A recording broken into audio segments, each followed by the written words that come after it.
بسم اللہ الرحمن الرحیم۔ گمنام ہیرو کے معزز ناظرین السلام علیکم۔ دوستو لائک ضرور کر دیا کریں، شکریہ۔ آئیے چلتے ہیں کہانی کی طرف۔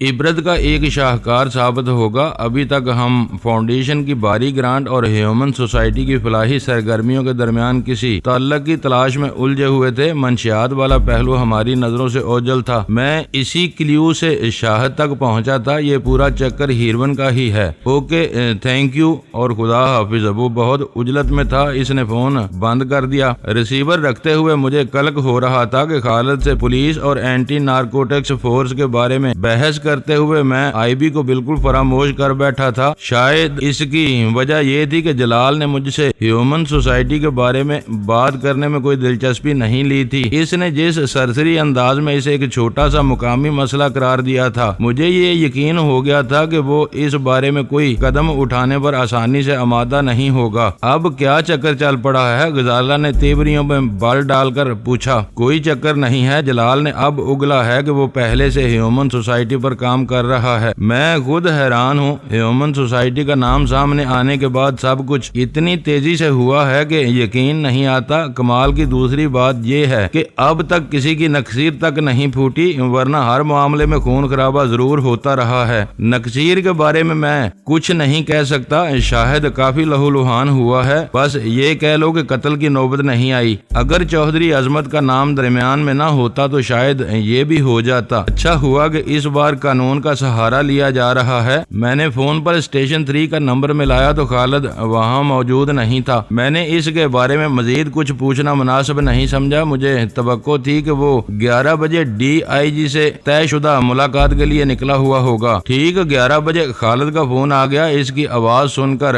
میں حیران رہ گیا۔ اس وقت تمہیں کہیں اور ہونا چاہیے تھا، مگر میں اپنے گھر پر ہوں، اس کی طرف سے جواب آیا۔ میں نے 11:15 بجے ڈی آئی جی کے دفتر فون کیا تھا۔ وہ کسی چکر میں الجھا ہوا ہے، ابھی تک واپس نہیں پہنچا۔ اس کے پی اے نے بتایا ہے کہ ڈی آئی جی نے اگلا وقت طے ہونے تک 11 بجے والی میٹنگ ملتوی کر دی ہے۔ میں اس اتفاق پر حیران رہ گیا۔ میرے ذہن میں اس شبے نے سر ابھارا کہ جلال ایک وفاقی محکمے کا بڑا افسر تھا۔ اس نے کچھ ڈوریاں ہلا کر لاہور کے ڈی آئی جی کے لیے کوئی ایسی ہنگامی مصروفیت پیدا کر دی ہوگی کہ وہ 11 بجے کی مقررہ ملاقات کے لیے فارغ نہ ہو سکے۔ میں نے کہا میرے لیے یہ خبر حیران کن ہے۔ اس کا مطلب ہے کہ چودھری عظمت کے لیے آج کی رات فیصلہ کن ثابت نہیں ہو سکے گی۔ اس وقت یہی محسوس ہو رہا ہے۔ ساری کوششیں تمہارے سامنے ہیں، عین وقت پر گڑبڑ ہو گئی تو میں کیا کر سکتی ہوں؟ پولیس افسران کے ساتھ عام طور پر ایسا ہوتا رہتا ہے۔ ان کے لیے کہیں بھی کوئی ایمرجنسی اچانک سر اٹھا لیتی ہے اور انہیں ہر حال میں وہاں پہنچنا پڑتا ہے۔ یہ کوئی چال بھی ہو سکتی ہے۔ چودھری عظمت بارسوخ آدمی ہے۔ ایسا نہ ہو کہ وہ ڈی آئی جی کے دوستوں میں شامل ہو اور وہ اپنے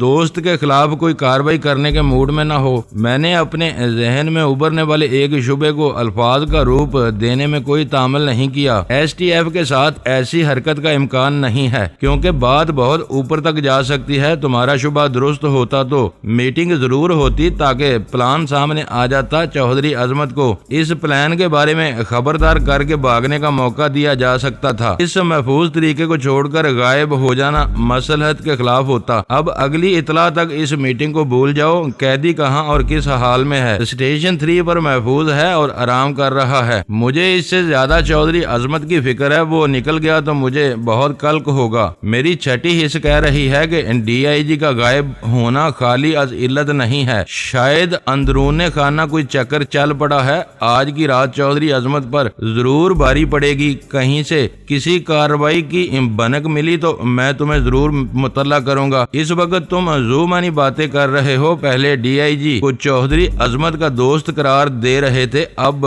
دوسری بات کر رہے ہو۔ وہ بھی ایک امکان ہو سکتا تھا۔ تم نے اس کی معقول تردید پیش کی ہے۔ میں نے وہ شبہ اپنے ذہن سے جھٹک دیا۔ چودھری عظمت کے ساتھ جو کچھ بھی ہو، یہ یاد رکھنا کہ اب شاہد کو پولیس کی تحویل میں نہیں دیا جائے گا۔ ہو سکتا ہے کہ وفاق سے اس کا کوئی طلبگار پیدا ہو جائے۔ وفاق سے صرف IB والے اس معاملے میں دلچسپی لے سکتے ہیں۔ حامد کے برجستہ جواب نے مجھے حیران کر دیا۔ وہ کہہ رہا تھا کل سے IB کے لاہور آفس کا ایک انسپیکٹر کسی اور کے ساتھ 2 مرتبہ ہیومن سوسائٹی کے دفتر کے آس پاس منڈلاتا ہوا دیکھا گیا ہے۔ یہ لوگ بلا وجہ کہیں کے چکر نہیں لگاتے۔ وہ ہوشیار تھا اور آنکھیں کھلی رکھ کر کام کرنے کا عادی معلوم ہوتا تھا۔ میں نے اس کی دل جوئی کے لیے فوری طور پر اسے اپنے اعتماد میں لینے کا فیصلہ کرتے ہوئے بتایا، تم نے ٹھیک اندازہ لگایا ہے، IB والے اس کیس میں غیر معمولی دلچسپی لے رہے ہیں۔ وہ شاہد کو اپنی تحویل میں لینا چاہتے ہیں۔ ایسی صورت میں چودھری عظمت کا بچنا محال ہے۔ IB والے کسی کے پیچھے لگتے ہیں تو پھر جونک کی طرح اس کی قبر تک جا گھستے ہیں۔ پتہ نہیں مجھے ان کا خیال کیوں نہیں آیا۔ ان سے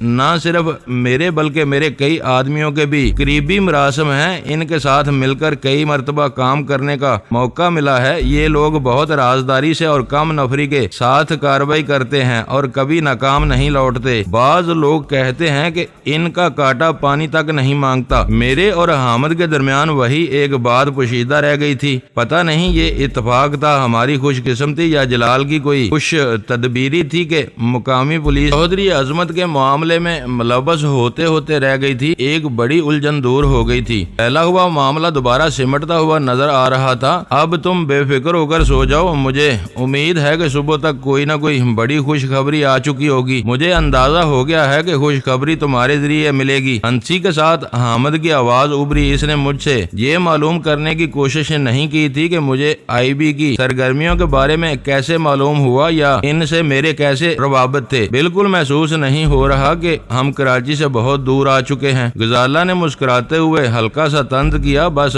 نام بدلے ہیں ورنہ وہی کراچی والے شب و روز چل رہے ہیں۔ ویرا درست کہتی ہے کہ آپ جہاں جاتے ہیں اپنے لیے کوئی نہ کوئی کام پیدا کر لیتے ہیں۔ یہ صلاحیت ہزاروں میں کسی ایک کو ملتی ہے۔ مرچیں نہ چباؤ، مجھے یاد ہے کہ ہم یہاں آرام اور تفریح کے لیے آئے تھے۔ ہیومن سوسائٹی کا شوشہ تم لائی تھی، خرابی کا آغاز وہیں سے ہوا تھا۔ تم کو خوش ہونا چاہیے کہ یہ ریکٹ اتنی تیزی اور آسانی سے ٹوٹ رہا ہے۔ پتہ نہیں چودھری عظمت کے انجام پر جہانگیر کا کیا رد عمل ہوگا۔ میں دعوے سے کہہ سکتی ہوں کہ وہ خوش ہوگا۔ اپنے ماضی کی وجہ سے وہ سلمہ کے سامنے کچھ دبا دبا سا رہتا ہے۔ جب اسے پتہ چلے گا کہ سلمہ کا سگا ماموں بین الاقوامی سازشی اور ہیروئن فروش ثابت ہوا ہے تو وہ کھل اٹھے گا۔ اسے سلمہ سے اپنا ماضی چھپانے کی ضرورت نہیں رہے گی۔ جہانگیر میرا بہت اچھا دوست ہے مگر ذرا کمینہ آدمی ہے۔ اس نے اپنے ماضی سے چھٹکارا پانے کے لیے بہت دیکھ بھال کے بعد لاہور کے اسودہ حال تاجر گھرانے میں شادی کی تھی، لیکن دیکھ لو کہ آدمی کتنی ہی لمبی چھلانگ لگا لے آخر میں اسی مٹی میں گرتا ہے جس میں اس کا خمیر ہو۔ وہ شی کے مقامی گروہ کا سرگنا تھا، چودھری عظمت ہیومن سوسائٹی کا سرگنا ہے۔ ان دونوں کے دندے بھی حیرت ناک حد تک ملتے جلتے ہیں۔ غزالہ نے مسحری کے سرانے موجود سوئچ دبا کر کمرے کی روشنی گل کر دی۔ اب سو جائیں، یہ باتیں صبح بھی ہو سکتی ہیں۔ کمرے میں نائٹ لیمپ کی سبز اور ناکافی روشنی رہ گئی۔ میں نے جھنجھلا کر کہا، یہ کیا کر دیا تم نے؟ مجھے جلال اور ویرا کے فون کا انتظار تھا۔ بس اب سو جائیں، بلکہ آپریٹر سے کہہ دیں کہ کوئی بھی کال آئے وہ پیغام نوٹ کر لے، ہمارے آرام میں خلل نہ ڈالے۔ غزالہ نے اصرار کیا۔ اس کی بات پوری ہوتے ہی فون کی گھنٹی بج اٹھی۔ مجھے امید تھی کہ جلال مجھے لاہور کے DIG اور خالد کی ملاقات کی منسوخی کی خبر سنائے گا، مگر وہ کال ویرا کی تھی۔ سنا ہے کہ تم نے لاہور میں بھی پردے نکال لیے ہیں۔ میری آواز سنتے ہی وہ چہکی تھی۔ فضولیات پر کان نہ درا کرو، تم اسی رفتار سے لاہور فون کرتی رہی تو گن بوٹ کی فروخت سے پس انداز کی ہوئی ساری رقم کچھ دنوں میں ٹیلی فون کے محکمے کو منتقل ہو جائے گی۔ مجھے کوئی کام آتا ہے نہ نوکری کرنا میرے بس کی بات ہے۔ داڑھی تم نظریہ ضرورت کے تحت بڑھاتے اور منڈواتے رہتے ہو، زلفیں بڑھا کر پان چبانا شروع کرو گے تو خاصے مرید مل جائیں گے۔ جسے دنیا کا کوئی کام نہ آتا ہو وہ اس دندے میں بہت کامیاب رہتا ہے۔ نئے پنچھیوں کو پھانسنے کے لیے STF کے 10-12 آدمی ہر وقت ہاتھ باندھے تمہارے آگے پیچھے پھرتے رہیں گے۔ یہ مشورے بعد میں دے دینا۔ یہ بتاؤ کہ اس وقت کیوں فون کیا ہے؟ تم نے اب تک کچھ نہیں بتایا کہ سلمہ کے ماموں والے قصے کا کیا بنا۔ اس معاملے میں تم بہت تیزی دکھا رہے تھے۔ وہ غلط آدمی ہے، صبح تک اس کا تیا پانچا ہو جائے گا اور کل ہی تم کو لاہور پہنچنا ہے۔ واقعی اس کی سریلی آواز تحیر زدہ چیخ سے مشابہ تھی۔ بھارت کے لیے روانگی کا کیا پروگرام طے ہوا ہے؟ تم آ جاؤ گی تو پرسوں نکل جائیں گے۔ مجھے خوشی ہے کہ لاہور چھوڑنے سے پہلے یہاں کا کام پورا ہو چکا ہے، ہماری روانگی میں کوئی رکاوٹ نہیں ہے۔ اچھا ہوا کہ میں نے ابھی جان اسمتھ سے رابطہ کر لیا۔ مجھ سے بات کرتے ہوئے اس کی جان نکل رہی تھی۔ ویرا کے ایک ایک لفظ سے خوشی پھوٹی پڑ رہی تھی۔ میں اسے بتا رہی تھی کہ میں ویرا رائٹ بول رہی ہوں اور وہ کسی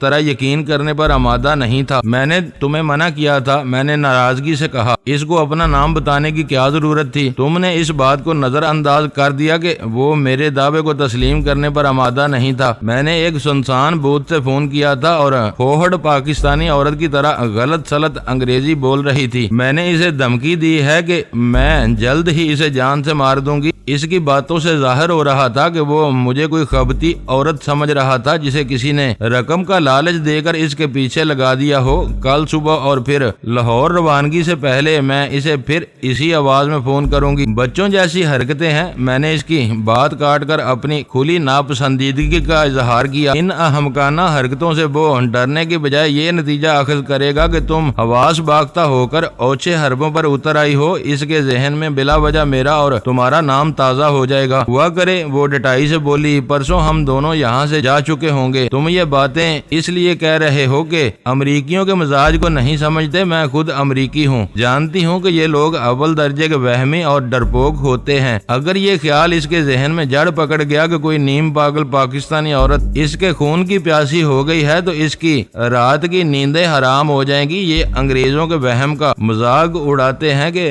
نحوست کے خوف سے ان کی کسی گنتی میں 13 کا ہنسا نہیں ہوتا، مگر خود 13ویں سالگرہ منانے سے ڈرتے ہیں۔ اس کے دل میں ڈر بیٹھ گیا تو وہ ہفتہ 10 دن کی چھٹی پر پاکستان سے باہر چلا جائے گا۔ یہ بلی کو خواب میں چھچھڑے نظر آنے والی بات ہے۔ اسی طرح اپنا دل خوش کرتی رہو۔ تم نے ابھی تک یہ نہیں بتایا کہ سلمہ کا ماموں لاہور میں کیا گڑبڑ کر رہا تھا۔ اپنے دل کی بڑھاس نکال لینے کے بعد اس نے پوچھا، کل آ رہی ہو تو سب پتہ چل جائے گا۔ زیادہ تفصیل جاننا چاہو تو پرسوں کے اخبارات پڑھ لینا۔ اس وقت تک ہر راز تشت ازبام ہو جائے گا۔ یہ صرف میری نہیں، اول خان اور سلطان شاہ کی بھی خواہش ہے۔ یہ دونوں کراچی ہی میں رہیں گے۔ بلا وجہ میرا دماغ مت چاٹو۔ اول خان خود بھی مجھے فون کر سکتا تھا، اسے معلوم ہے کہ یہ ANH کا چکر تھا۔ یقین نہیں ہے تو خود اس سے بات کر لو۔ یہ کہہ کر ویرا نے ریسیور اول خان کو دے دیا۔ اس کی آواز سن کر مجھے سنبھل جانا پڑا۔ یہ میں تمہارا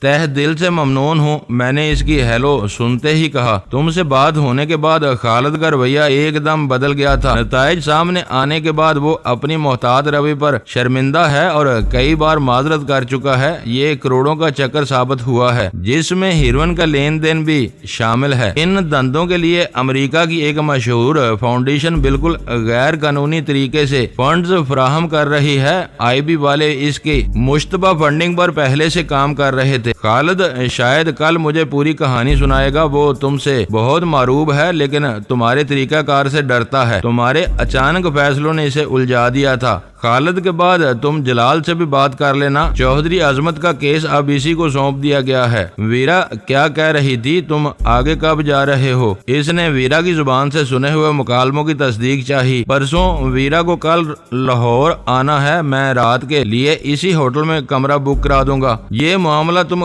خود سنبھال لینا۔ ویرا آج کل منہ زور اور گستاخ ہو گئی ہے۔ اسی کے ساتھ ساتھ اس کی آواز آئی، یہاں سے کباب میں ہڈی بننے کا عزم لے کر جائے گی۔ کہہ رہی تھی کہ جب تک لاہور میں رہے گی تمہارے کمرے میں تیسرا بستر لگوا کر سوئے گی۔ غزالہ یہ حرکت برداشت نہیں کرے گی۔ اس وقت شاید وہ تمہارے آس پاس نہیں ہے۔ میں نے متجسس انداز میں سوال کیا، تمہیں اس کا مرض معلوم ہے؟ کمرے میں گلاس بنا ہوا رکھا ہوگا، بار بار وہاں جاتی ہے اور ایک دو چسکیاں مار کر لوٹ آتی ہے۔ اول خان کی آواز میں ایسی خفت تھی جیسے وہ خود کو ویرا کی اس بری عادت کا ذمہ دار سمجھتا ہو۔ اس وقت بھی وہ وہیں گئی ہوگی۔ اچھا ہوا کہ تم نے اس ہڈی کے بارے میں بتا دیا۔ میں جلال سے بات کروں گا، ہو سکا تو ہم کل رات ہی لاہور سے نکل جائیں گے۔ نہ رات کو یہاں رکنا ہوگا نہ کوئی مسئلہ کھڑا ہوگا۔ فنڈز امریکی فاؤنڈیشن اور ہیروئن کا ذکر کر کے تم نے مجھے الجھن میں ڈال دیا ہے۔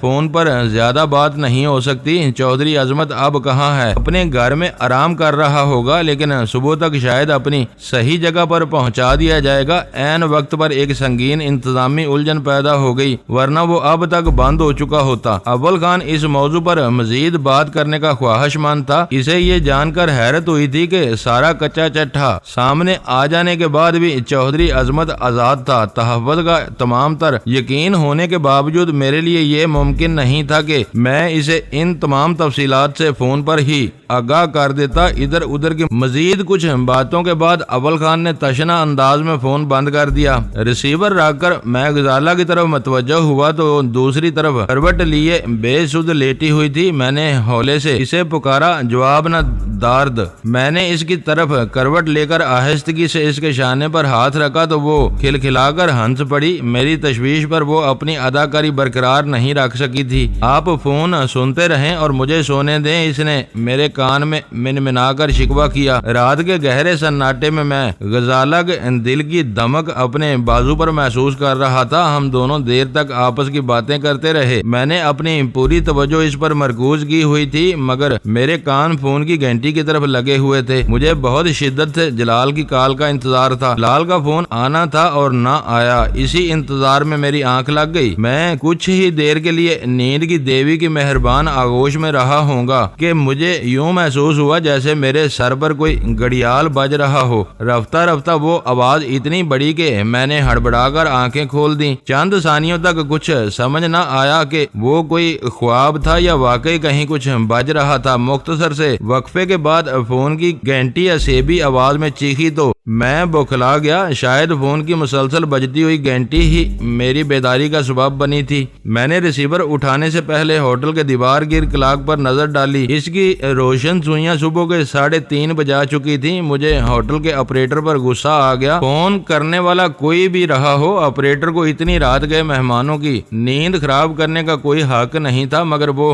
بدتمیز نہ جانے کب سے فون کی گھنٹیاں بجائے جا رہا تھا۔ کون ہے؟ میں نے ریسیور اٹھا کر گراتی ہوئی گنودہ مگر کٹکھنی آواز میں پوچھا۔ او ہو، نیند خراب ہونے پر برہم ہو، میں معذرت چاہتا ہوں۔ اپنے کان میں جلال کی آواز سن کر میرا خون کھول گیا۔ آپریٹر نے ہمارے کمرے سے کوئی جواب ملنے کا انتظار کیے بغیر کال ہماری کمرے میں منتقل کر دی تھی۔ اسے اپنی سہولت عزیز تھی، مہمانوں کے آرام کا کوئی اندازہ نہیں تھا۔ آپریٹر سے بعد میں نبڑنے کا ارادہ کر کے میں نے ماؤتھ پیس میں کہا، میں تمہاری کال کا انتظار کرتے کرتے سویا تھا، شاید تم کہیں اور مصروف ہو گئے تھے۔ اس وقت اسلام آباد میں بھی رات کے 3:30 ہی بجے ہوں گے۔ میں اسلام آباد سے نہیں، تمہارے ہوٹل کی لابی سے بول رہا ہوں۔ تم سے بات ہونے کے بعد مسلسل اسی چکر میں الجھا ہوا تھا۔ او ہو، اس کے انکشاف پر میرے حلق سے بے معنی سی آوازیں برآمد ہوئیں۔ میں کپڑے بدل کر نیچے آ رہا ہوں، تم کافی منگوا لو۔ فون کی مسلسل بجتی ہوئی گھنٹیاں غزالہ کی نیند پر اثر انداز نہیں ہوئی تھی، مگر میرے دانے سے برآمد ہونے والے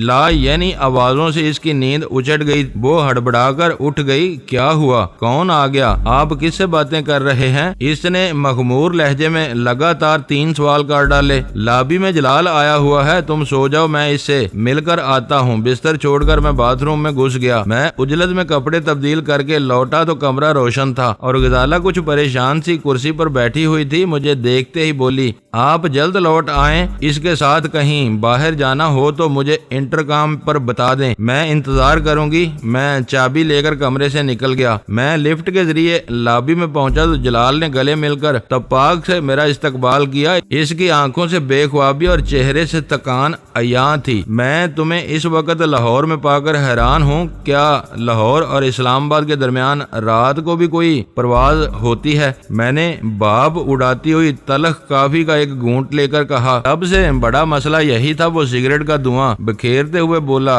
گاڑی یا کوچ سے سفر میں کم از کم 5-6 گھنٹے صرف ہو جاتے۔ رات کو کوئی پرواز نہیں ہوتی۔ آرمی والوں کا ایک کوبرا ہیلی کاپٹر لاہور آ رہا تھا، وارنٹ وغیرہ لے کر اسی سے 1:30 بجے پہنچا تھا۔ مقامی مجسٹریٹ کو نیند سے اٹھا کر ساتھ لیا اور اپنے اسٹاف کے 2 آدمیوں کے ساتھ چھاپا مار کر عظمت چودھری کو اٹھا لیا۔ اس کے گھر سے 42 کلو گرام ہیروئن کے تھیلے برآمد ہوئے ہیں۔ میں حیرت سے اس کا منہ تکتا رہ گیا۔ پھر میرا اندازہ صحیح صحیح تھا, DIG کی میٹنگ تم ہی نے منسوخ کرائی ہوگی. بس داؤ چل گیا. وہ بے پرواہی سے بولا, ہم وفاق والوں کو یہ فائدہ رہتا ہے کہ ہم صوبوں کے لیے کام پیدا کر سکتے ہیں. مجھے میٹنگ کے بارے میں کچھ نہیں کہنا پڑا. DIG کے لیے ایک کام نکال دیا گیا. 11 بجے اس کی ایئرپورٹ پر موجودگی ضروری ہو گئی تھی. میٹنگ خود بخود منسوخ ہو گئی. چودھری عظمت اور تمہارے دونوں آدمی کہاں ہیں؟ مجھے رفتہ رفتہ سوال یاد آ رہے تھے. پارکنگ لاٹ میں گاڑی میں بیٹھے ہوئے ہیں. شاہد کو میرے حوالے کرنے کا بندوبست کرو. 7 بجے مجھے اسی کوبرا سے واپس چکلالہ ایئرپورٹ جانا ہے. ان لوگوں کو پہلے سے بتانا ہوگا کہ واپسی میں میرے ساتھ 2 قیدی ہوں گے اور 42 کلو کارگو. اس نے بائیں آنکھ دبا کر مسکراتے ہوئے کہا, تم واقعی جن ہو. میں نے تعریفی لہجے میں کہا, میں سوچ بھی نہیں سکا تھا کہ تم اسی وقت لاہور کے لیے دوڑ پڑو گے. ارے یار, یہی تو ہماری روزی ہے. اس کے لیے بھی بھاگ دوڑ نہ کریں تو پھر زندگی کا مصرف کیا ہے؟ مجھے چودھری عظمت کی گرفتاری اور خانہ تلاشی کے وارنٹ حاصل کرنے میں وقت لگا. متعلقہ آدمی دستیاب تھے. ان کے دفتر کھلوا کر مہریں لگوانی پڑی. اس مردود کا نام لاہور کے معززین کی فہرست میں شامل نہ ہوتا تو شاید میں یہ قانونی ضابطے بعد میں پورے کر لیتا, لیکن اس پر تیاری کے بغیر ہاتھ نہیں ڈالا جا سکتا تھا. میں نے کافی پینے کی رفتار تیز کر دی. میں ان کے ساتھ جانے اور واپس لوٹنے کا حساب سوچ رہا تھا. وہ 4 تھے, میں 5واں ہوتا. شاہد کے لیے خالد کی مدد ضروری تھی. کافی ختم کر کے پہلے میں نے انٹرکام پر غزالہ کو اپنی نئی مصروفیت سے آگاہ کیا, پھر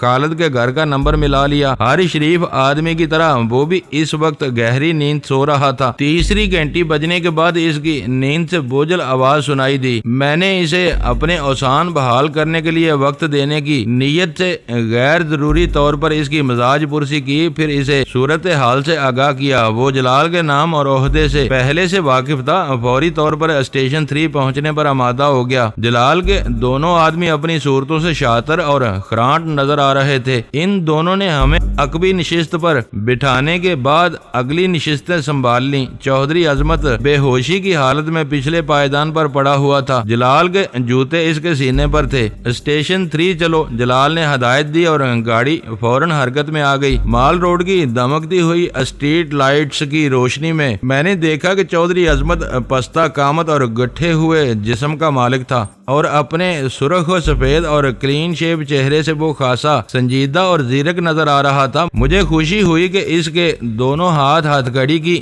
جوڑی میں بندھے ہوئے تھے. اگلا سورج طلوع ہونے سے پہلے وہ آہنی زیور پہن کر اپنی آزادی سے محروم ہو چکا تھا. بے اختیار میری نظروں میں سلمہ کا ملول اور افسردہ چہرہ گھوم گیا. اپنے ماموں کی ذلت آمیز گرفتاری پر اس کا دل گرفتہ ہونا ناقابل فہم تھا. ہمارے ہوٹل سے اسٹیشن 3 کا فاصلہ زیادہ نہیں تھا. ہم خالد سے پہلے وہاں پہنچ گئے. وہ شاید اپنے عملے کو ہمارے بارے میں فون پر ہدایت دے چکا تھا. گاڑی کو اندر جانے کی اجازت مل گئی. خالد کا دفتر مکفل تھا, مگر اس سے ملحقہ انتظار گاہ کھلی ہوئی تھی. وہاں ایک اردلی بھی موجود تھا. جلال کے دونوں آدمی چودھری عظمت کے ساتھ باہر رکے رہے. جلال میرے ساتھ انتظار گاہ میں آ بیٹھا. تم نے لاہور سے روانگی کے بارے میں کیا سوچا ہے؟ سگریٹ سلگانے کے بعد جلال نے خود ہی بات چھیڑ دی. وہ اس فاضل وقت کا بہترین استعمال تھا. میں نے کہا, کل ویرا آ جائے گی. میرا ارادہ ہے کہ ہم کل رات ہی نکل جائیں, ورنہ ہمیں بلا وجہ 24 گھنٹوں تک انتظار کرنا ہوگا. سفر کے لیے رات کا اندھیرا زیادہ سازگار ثابت ہوگا. ویرا کے پہنچتے ہی مجھے فون کر کے کنفرم کر دینا. تم تینوں کو کل رات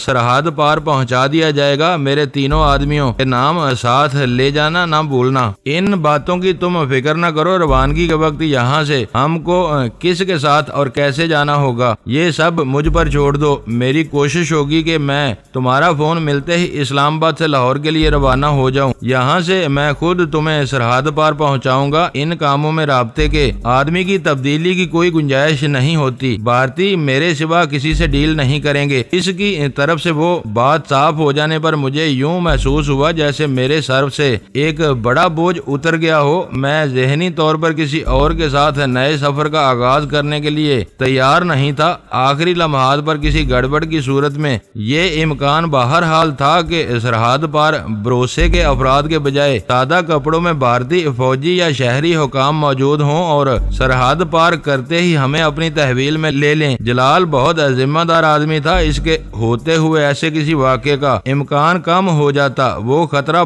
کانپ کر عین وقت پر کوئی متبادل قدم اٹھانے کا صحیح فیصلہ کر سکتا تھا۔ تھوڑی دیر بعد خالد بھی اسٹیشن 4 آ پہنچا۔ وہ منہ ہاتھ دھو کر پوری تیاری کے بعد آیا تھا، لیکن اس کی آنکھوں سے نیند سے بیداری کے آثار نمایاں تھے۔ جلال نے اپنی جگہ سے اٹھ کر اس کا استقبال کیا۔ دونوں نے تپاک سے ہاتھ ملائے اور پھر باتوں میں وقت ضائع کیے بغیر خالد ہمیں لے کر اس کے کمرے کی طرف چل دیا جہاں ہیومن سوسائٹی کے شاہد کو قید میں رکھا گیا تھا۔ اسٹیشن 3 کے ماحول میں ہر طرف خوابناک خاموشی اور سناٹے کا راج تھا۔ ہر طرف آمد و رفت کا سلسلہ بھی مفقود تھا۔ بیرک کی طرف اس حصے میں تھوڑی سی چہل پہل تھی جہاں ہم لوگ موجود تھے۔ شاہد کے کمرے کی نگرانی پر موجود گارڈ نے خالد کا اشارہ پاتے ہی دروازہ کھول دیا۔ ہم نے اندر داخل ہونے سے پہلے دیکھ لیا کہ شاہد ایک پہلو کے بل ننگے فرش پر لیٹا بہت گہری نیند سو رہا تھا۔ کھٹ پھٹ کی آوازیں اور آہٹیں بھی اس کی نیند میں خلل انداز نہیں ہو سکی تھی۔ جلال نے اپنے دوسرے شکار کو دور سے دیکھا، پھر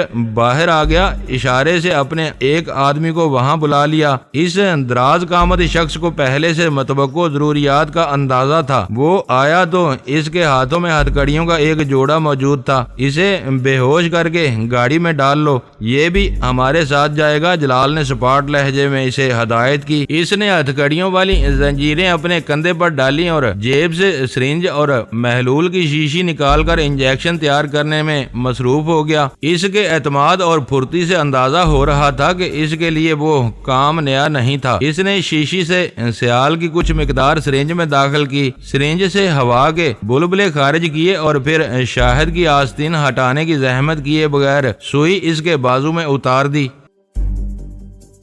دوستو ویڈیو کو لائک ضرور کر دیا کریں۔ ISI پاک آرمی زندہ باد، پاکستان پائندہ باد۔ معزز ناظرین، اپنا خیال رکھیے گا اور اپنے اس چینل کا بھی شکریہ۔